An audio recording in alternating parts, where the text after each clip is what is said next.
Samus Aran has an important new mission on the Nintendo Switch to prove that GameCube had one of the best shooters ever on a console. Metroid Prime Remastered is a new chance to shine, an unrepeatable game that has come by surprise to Nintendo Switch with an impressive facelift and new gameplay options. But is it more than a remaster? We will tell you in our review of Metroid Prime Remastered for Nintendo Switch. But first, hit the like button, subscribe to our channel, and turn on notifications so you won't miss the best Nintendo videos. This is our review of Metroid Prime Remastered.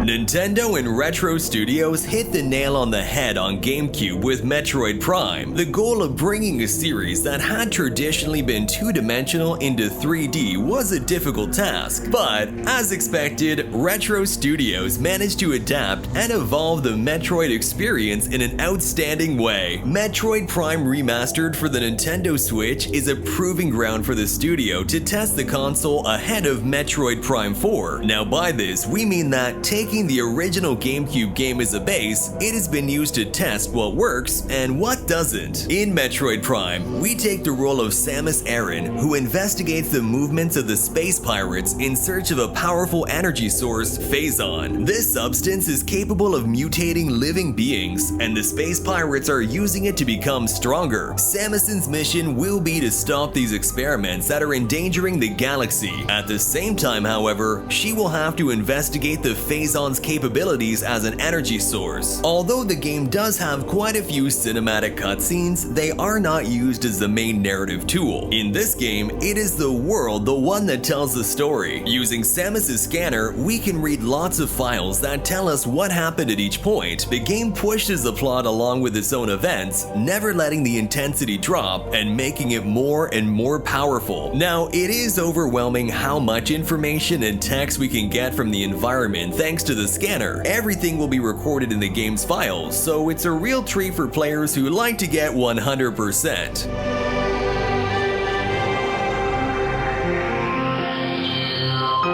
Nintendo stressed that Metroid Prime Remastered is a remaster, not a remake as we may have thought. This has raised many doubts due to the huge visual leap the game has taken from GameCube, but on many levels, Metroid Prime Remastered proves that it is a remaster with the original game at its core. The key is that it has many elements that are more typical of remakes. For example, the models of environments and characters have been changed, and some animations have been smoothed out too. But what impressed us the most was the great lighting work that has been done on Metroid Prime Remastered, with some environments that leave us in awe and make us doubt that we're even looking at a Switch game. And this says a lot about the great job Retro Studios has done in remaking it. The use of high-quality textures and the recreation of the models makes this version of Metroid Prime the most faithful to the original concept of the game. And not only does it look great for a remaster, the game's performance is outstanding, with a target of 60 frames per second and occasional slight dips that don't hinder gameplay. Actually, they'll be imperceptible to most players. The game is almost entirely set on the planet Talon 4, with all kinds of biomes that allow for a lot of different visual styles. The representation of fire and vegetation is some of the most cutting edge on the console. It's even possible to feel the humidity of the environment with some great graphical fog effects. It is possible to remove the opacity of the HUD for more clarity, although the Metroid experience includes having a good on-screen visor. Music has been one of the least touched elements, though it was already outstanding on the GameCube, and in Metroid Prime Remastered we don't really need a change or update to the soundtrack. On the other hand, the sound effects do sound a little dated.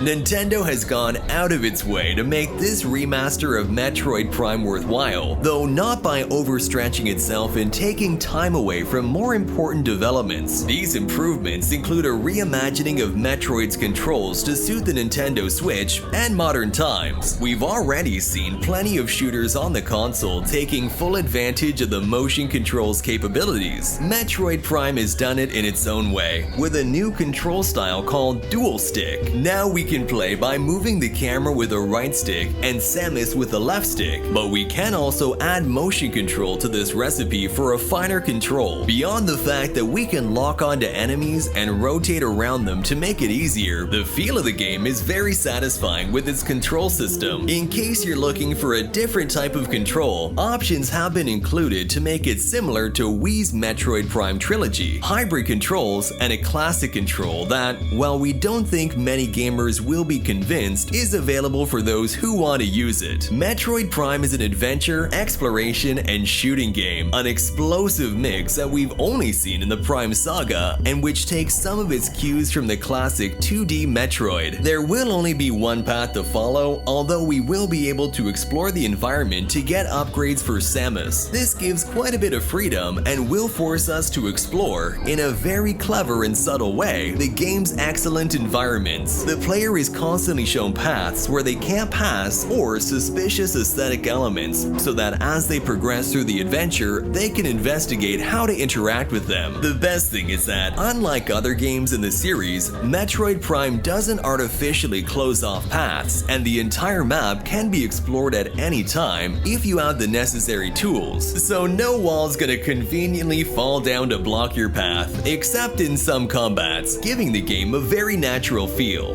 Throughout the game, there are new items and weapons that power up Samus, changing the way we play and fight, and keeping you interested in the adventure. Metroid Prime has a perfect 3D level design. Now, with these cool visual updates, lingering and exploring the environments is more worthwhile than ever. Metroid Prime Remastered doesn't include any additional content beyond galleries with a new design specifically made for this version. Depending on how you play, it can take around 15 hours to complete, although we are sure that many will stay hanging around the scenarios, happy to explore and scan for getting the 100% of the game. That can extend the duration beyond 20 hours.